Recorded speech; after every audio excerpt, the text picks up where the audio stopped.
If you guys need coins for the new Fut birthday promo, make sure you check out MMOXP.com. Their link is down in the description. They're very fast, they're very cheap, they're very reliable, and if you use my code Rema, you can get yourself a nice 5% discount. What's up guys, my name's Ash and welcome back to a brand new video. I don't even know if you guys are going to be able to see this video today. I don't know when it's going to go up because any of you that have Virgin Media as your internet provider in the UK are going to understand the immense pain that I'm currently going through where you actually can't do anything. So yeah, it's been a pretty rough couple of days here in the UK for those of us with Virgin. But yeah, anyway guys, in today's video I'm going to be showing you some custom tactics and player instructions for the 4-4-2 formation. One of the best balanced formations in the game. But just before we get into today's video guys, I'd very much appreciate it if you could drop it a thumbs up, as that does really help me out with the YouTube search algorithm. Also subscribe to the channel if you are new so you never miss out on any videos like this one, and don't forget to turn on notifications so you are notified when a video is posted. And with all that aside guys, let's get right into today's video. Okay guys, so starting off with the custom tactics. For defensive style, I like to use this on balanced. This is because it is the most controlled defensive style in the game, where you're able to press when you need to press, and you're also able to drop off and be more conservative when you need to be. So balanced is definitely the best option in my opinion. Moving on to the defensive width guys, I like to use this on 45. This is so we can primarily defend in a more narrow shape, so we can block the attacks through the middle, but at the same time we still have that natural width to cover the wide areas also, so it is very good for your overall defensive game.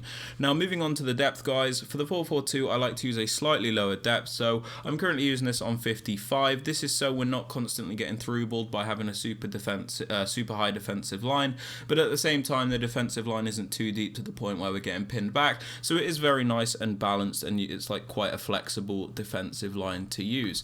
Now moving on to the build-up play guys, I do suggest using balanced. This is because it is the most consistent and suited for all of the different types of gameplays you might experience in FIFA 23. As you guys are probably aware, there's many different types of gameplay you might experience in this game.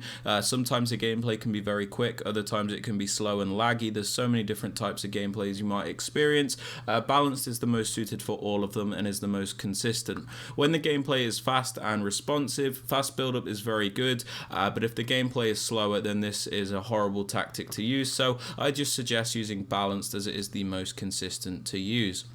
Now moving on to chance creation guys, I do suggest using direct passing because it makes your attackers bunch up against the defensive players, so you're able to do those really overpowered isolation plays. You also get the movements out of your attacking players, so they move to give you that extra passing option in the penalty area, so it is really good at guaranteeing goals. Direct passing also has the best movement in the game, I think.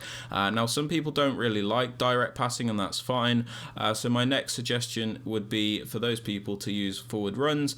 Basically forward runs just pushes your players very far into your opponent's half, but the thing I don't really like about forward runs is when you lose the ball, you just become very exposed and liable to counter attack. So I prefer direct passing, but you can use forward runs if you want to. Now moving on to the attacking width guys, because the 4-4-2 is a wider formation, I just use the width on 53. There's nothing really specific as to why I chose this number. I just wanted to go for a slightly higher width than I would use in my narrow formations, but you guys can mess around with this width if you want to, as in like you can lower it or you can up it. It doesn't really matter all that much. Now moving on to players in box guys, I'm currently using this on 6. This is so we can get some players into the box to create chances, but at the same time we don't overcommit the entire team to the point where we get counter attacks, so it is very nice and balanced. As for corners and free kicks, I have these both on 1 because there is a corner kick routine that I use which requires both of these to be on 1. There is a link to that in the top right hand corner of the screen. Now moving on to the players you want to use guys, in the 2 striker positions I like to go for a bit of a balance between the two, where I have one more clinical finisher on one side, this player being Robbie Keane. This is somebody that is always going to finish those chances, and then on the other side I have a more creative player. This is somebody that is really going to add to the attack and allow us to be a bit more varied in what we do, because this creative finisher dynamic does work really well for me. Now not everybody likes to do this. Some people might just want to use like 2 out and out strikers, which is absolutely fine, but it is down to preference. I do suggest a creator and a finisher, but that is just me. Now, as for the left mid and the right mid, I suggest using good winger style players. These are players with good pace, players that are able to dribble, pass, shoot, basically do a bit of everything in attack. It's important you do use competent, quick winger style players, otherwise you might struggle in these positions. You don't have to worry about these players' defensive stats because it doesn't matter all that much. Just go for somebody that is very good in like a winger position. Now, moving on to the left centre mid, I suggest a more defensive midfielder. This is somebody that is going to stay back and break up the play for us and really add that defensive support. So I'm using the flashback Jorginho because he's got pretty good defensive stats and the medium high work rate, which is super useful. A medium high work rate on a defensive player is super good because you get the maximum contribution in defense, but they're not too bothered about going forward, which is exactly what we want.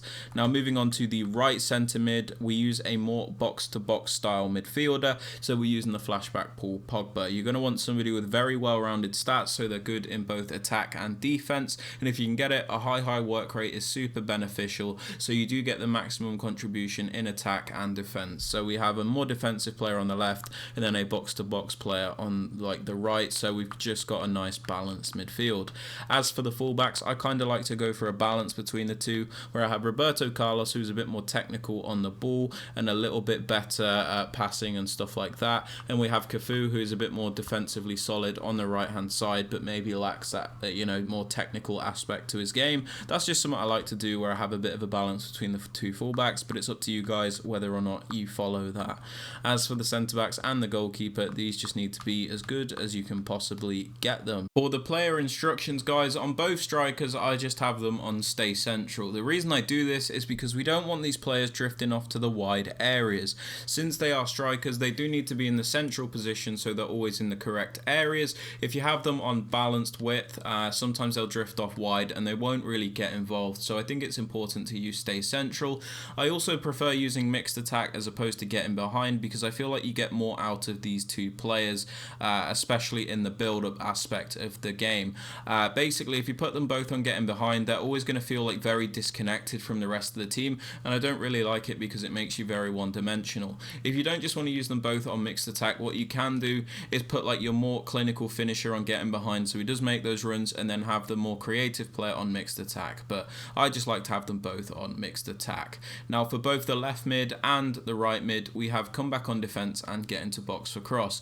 Now, the reason we have him on come back on defense is because it just makes them sit in a better position when we don't have the ball. If you have them on basic defensive support, sometimes it feels a bit like a 4-2-4 when you are defending, and these don't really fill in the positions and the spaces. So by putting them on come back on defense, it just makes them sit in a better position when we don't have the ball, and when we win it back, they are closer to the rest of the team, making the build-up play easier.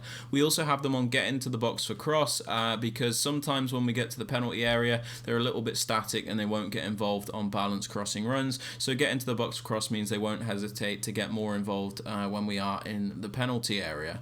Now, moving on to the left centre mid, the more defensive midfielder, we have stay back while attacking and cover centre. We have him on stay back while attacking because he is a more defensive player, so we do want him staying back. We don't need this player going forward, so we just have him on stay back while attacking, and we have him on cover centre, so he does cover those central areas because we don't need him to cover the wings, as we've already got two players on the left hand side, these being Di Maria and Roberto Carlos. Now, moving on to the right centre mid, the more box to box midfielder, we have him on completely default settings and cover centre. Now, we have him on default settings because he is a box to box player, so we don't really want to restrict this player too much. We're kind of just going to let him do whatever he wants. The only important thing is that we have him on cover centre, so he is covering those central areas when he is defending, because again, like Jorginho, we don't need him to cover the wings, as we've already got two players on this side, those being Cafu and Chiesa.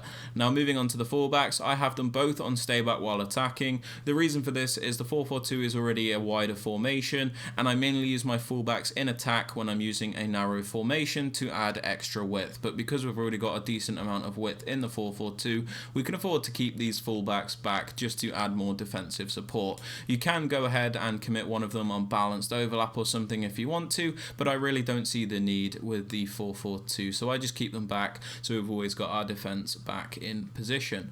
As for the centre-backs and the goalkeeper, I just leave them on default settings and I do not touch them. But yeah, guys, they're my custom tactics and player instructions for the 4-4-2. do. If you guys have enjoyed or found this useful, I'd very much appreciate it if you could drop it a thumbs up, so that does really help me out with the YouTube search algorithm. Also subscribe to the channel if you are new so you never miss out on any videos like this one, and don't forget to turn on notifications so you are notified when a video is posted. And with all that aside, guys, I hope you have a fantastic rest of your day, and I'll catch you all in the next one. Peace.